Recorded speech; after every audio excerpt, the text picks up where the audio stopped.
abra a sua Bíblia em Deuteronômio, no capítulo de número 6, verso 6 e 7. Apenas 2 versículos. Diz assim: E estas palavras que hoje te ordeno estarão no teu coração, e as ensinarás a teus filhos, e delas falarás assentado em tua casa e andando pelo caminho, e deitando-te e levantando-te. Senhor, nosso Deus e Pai que estás nos céus, te agradecemos, Senhor, por estarmos aqui na tua casa, por essa oportunidade, Senhor, de ministrar, Senhor, a tua palavra, de aprender, Senhor, junto com os meus irmãos, um pouco mais acerca da tua pessoa. Nos abençoa, nos edifica, nos consola e nos instrui nessa noite, em nome de Jesus. Amém. Queridos, o livro de Deuteronômio faz parte do Pentateuco, dos 5 primeiros livros da Bíblia, a chamada Torá. E aqui nessa passagem especificamente, Moisés, ele faz o povo trazer a sua lembrança, a sua memória, alguns feitos que o Senhor fez ao seu povo. E aqui especificamente ele fala assim: olha, e essas palavras que hoje eu te ordeno, você vai colocar no seu coração, elas estarão no seu coração, estarão gravadas no seu coração. Você sabe que o coração é a simbologia da mente, então estarão gravadas na sua mente, estarão gravadas na sua memória. Estas palavras, e diz assim: e as ensinarás aos seus filhos, e delas falarás em tua casa, e andando pelo caminho, e deitando-te e levantando-te. Moisés está dizendo assim: olha, aquilo que o Senhor manda você entender essa noite, aquilo que o Senhor manda você gravar no seu coração nessa noite, você também irá ensinar aos seus filhos.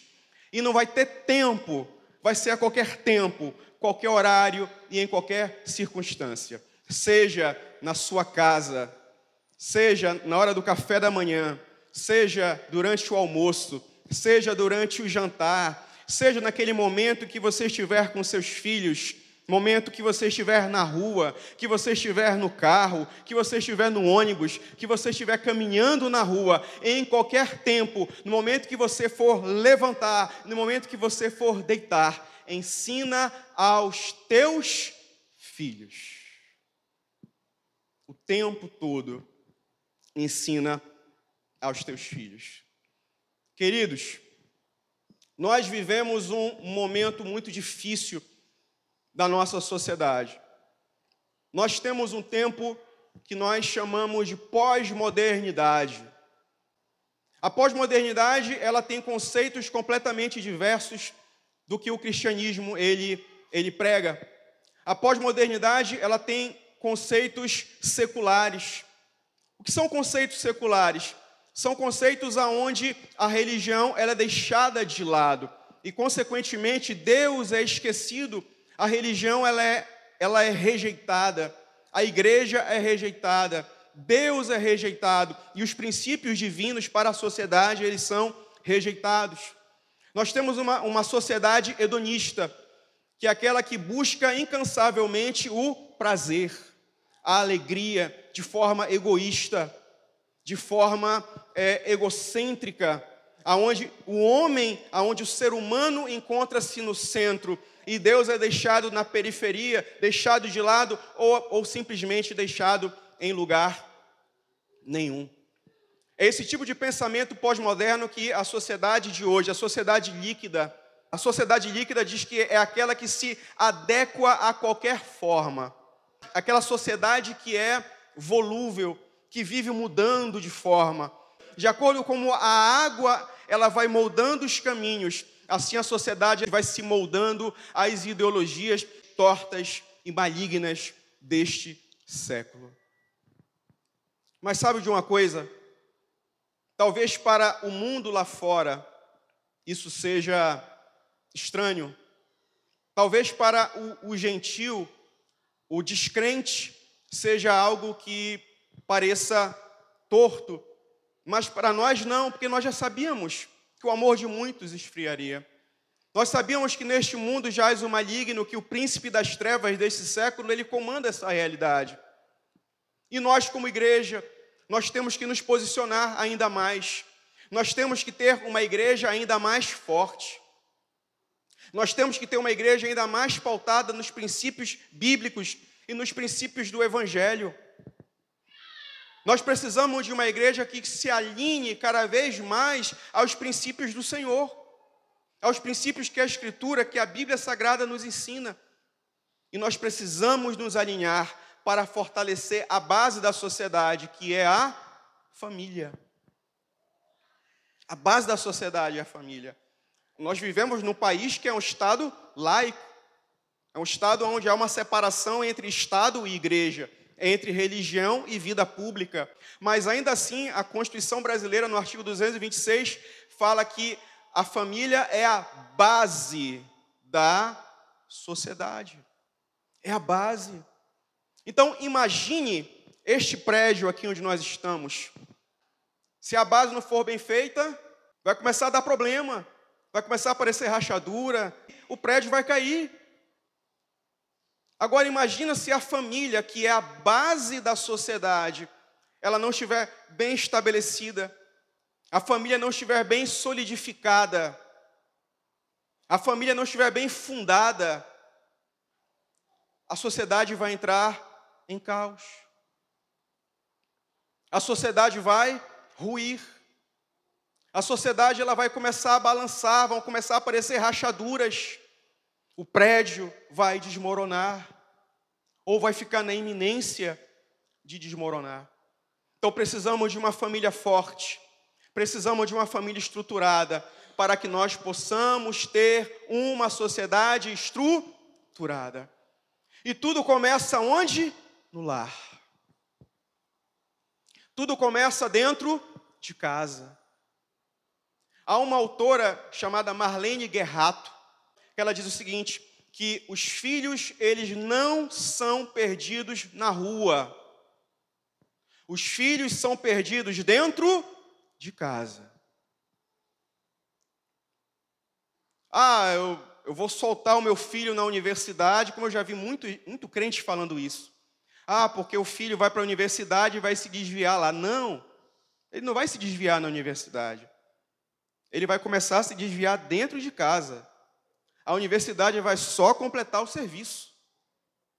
Os ensinos e as ideologias das universidades, e vocês sabem que as universidades brasileiras, sobretudo as públicas, têm um pensamento de viés esquerdista, e vocês sabem que não tem como ser crente e ser de esquerda.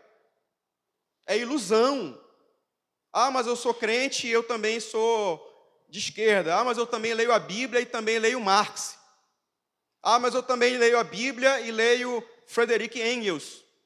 Não tem como. Não tem como o crente defender pautas que são anticristãs. Nós temos que defender a família.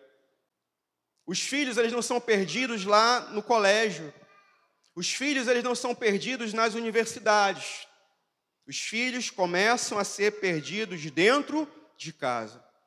Porque se os filhos recebem uma base cristã, com princípios cristãos fortes, solidificados e fundamentos profundos na palavra de Deus, pode vir a ideologia que vier, mas ele vai continuar firme nos preceitos e caminhos do Senhor. Porque diz lá em Provérbios 22:6, instrui o teu filho no caminho em que ele deve andar, porque até quando ele estiver mais velho, jamais se desviará deles.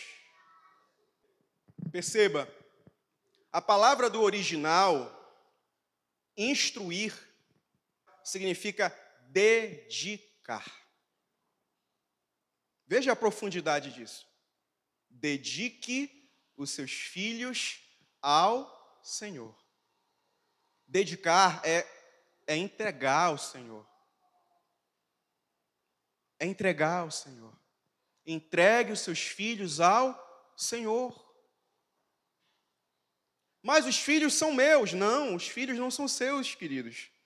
Os filhos são do Senhor.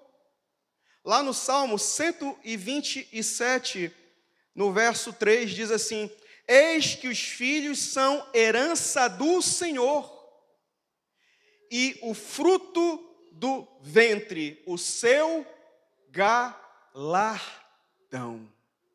Os filhos não pertencem a você. Os filhos pertencem a Deus. Deus entregou para você cuidar. É herança. A herança é aquilo que você recebe de graça, por ser herdeiro. Quantos são herdeiros do Senhor aqui? Diga amém. Então você que é herdeiro do Senhor, você que é pai, você que é mãe, vocês são herdeiros do Senhor. E como herdeiros, vocês receberam uma herança, que são os seus filhos. E vocês têm a responsabilidade de cuidar desta herança, de zelar por esta herança, de ter zelo, cuidado, proteção com esta herança, porque naquele dia o Senhor virá e Ele cobrará das suas mãos a herança que Ele deixou com cada um de vocês, pais, mães. Herança do Senhor. Você já parou para pensar nisso? Queridos, ser pai e ser mãe é um privilégio. Mas ao mesmo tempo que é um grande privilégio, na mesma proporção, com o mesmo peso, é uma responsabilidade. Então é um grande privilégio, o maior privilégio é ser pai e ser mãe. Mas ao mesmo tempo é uma grande responsabilidade, porque é um caminho sem volta. Não tem como você não ser mais pai, você pode deixar de ser marido. Você pode deixar de ser esposa. Mas pai, ninguém deixa de ser pai. Pai é para sempre. Mãe é para sempre. É para sempre. Porque é uma herança que você recebeu. Você não pode se desfazer. Então, nós precisamos de pais e de mães que formem filhos para o Senhor. Porque é muito fácil vir para a igreja, sentar no seu banco, ser líder de senhoras, ser líder de homens, ser líder de jovens, ser coordenador de escola dominical, ser pastor de igreja, aqui.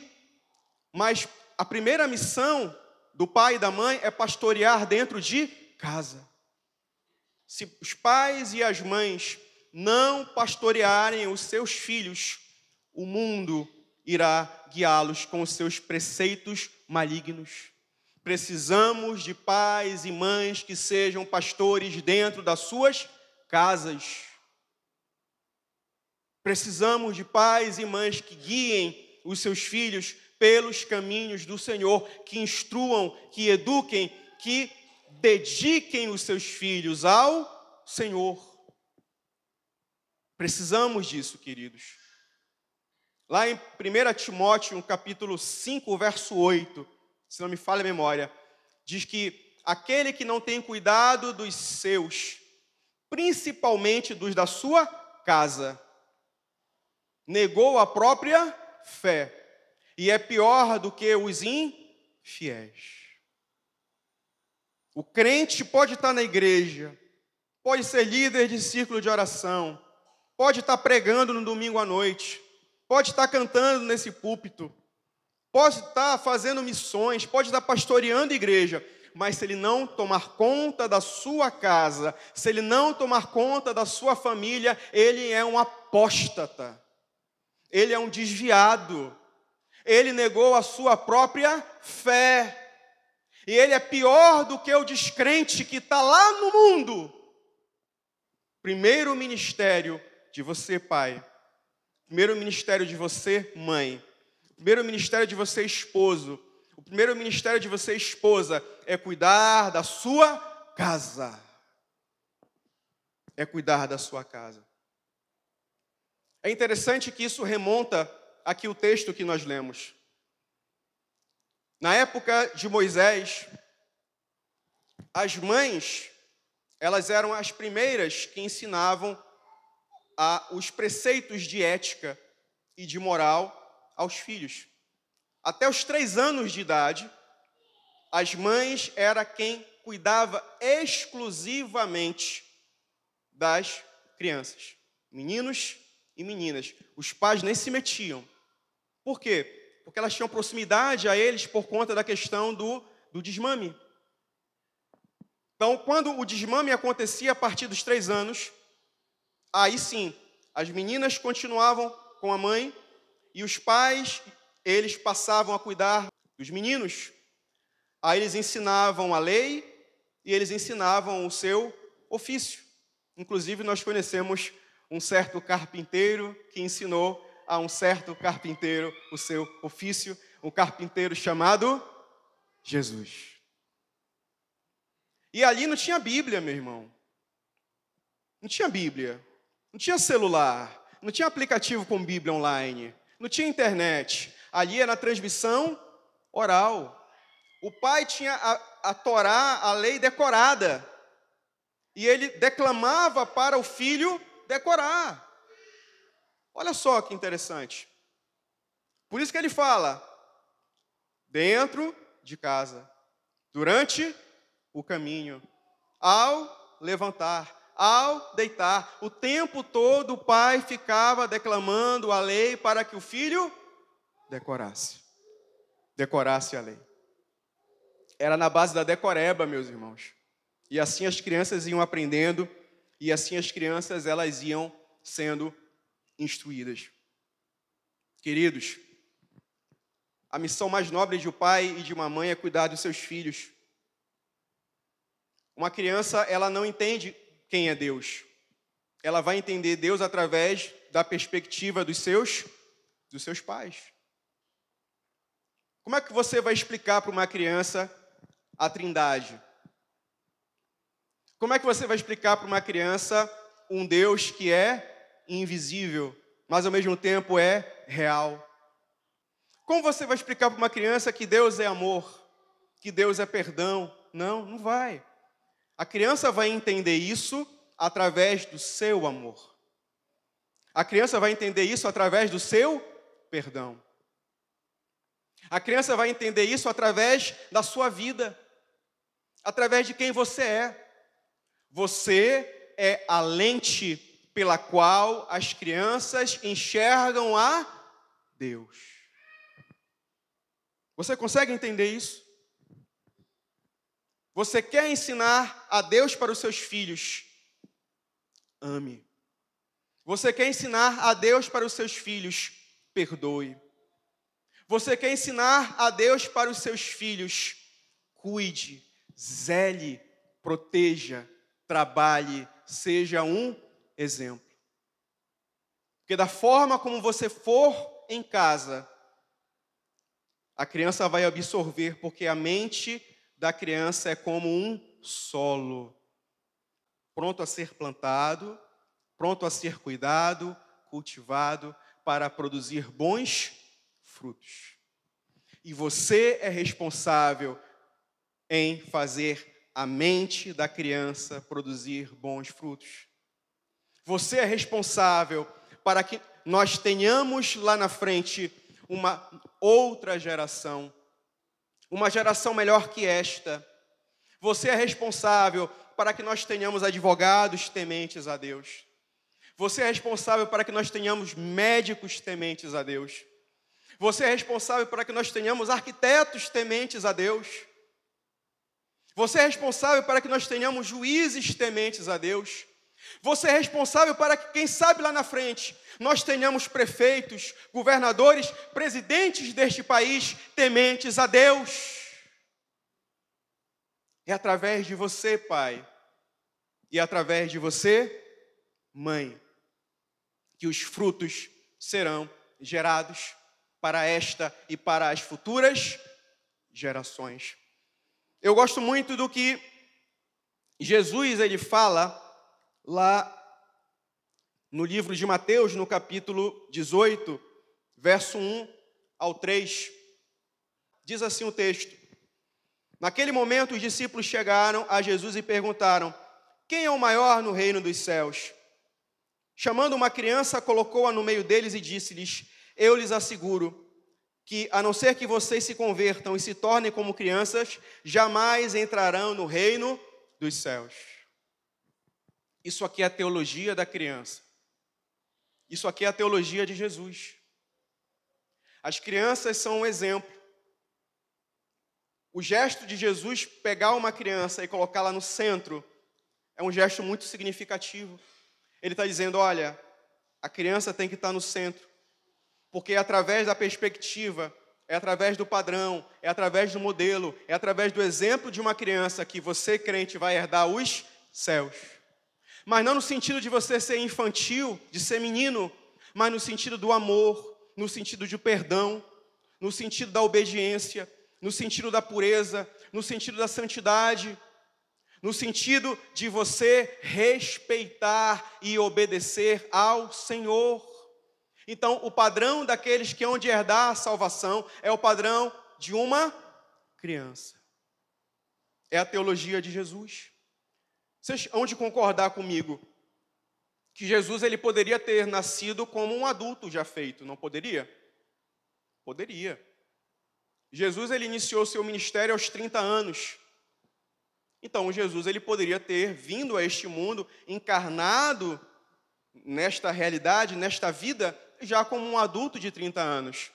Mas Jesus ele decidiu vir como uma criança, para demonstrar o cuidado, para demonstrar o zelo, para demonstrar a atenção e o valor que Deus atribui às crianças.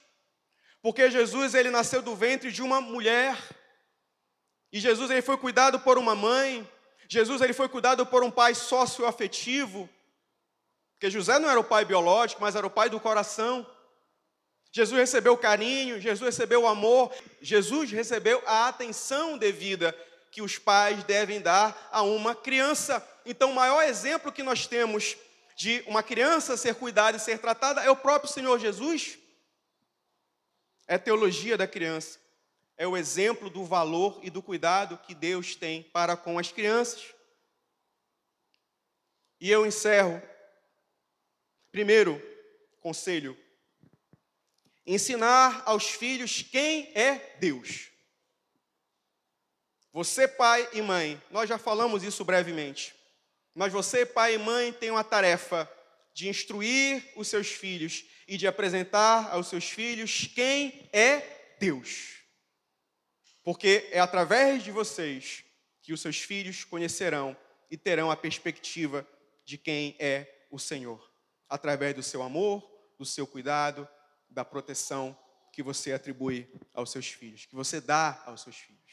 Segundo, o exercício pessoal de uma vida de piedade diante de Deus. Instrua os seus filhos com exemplo.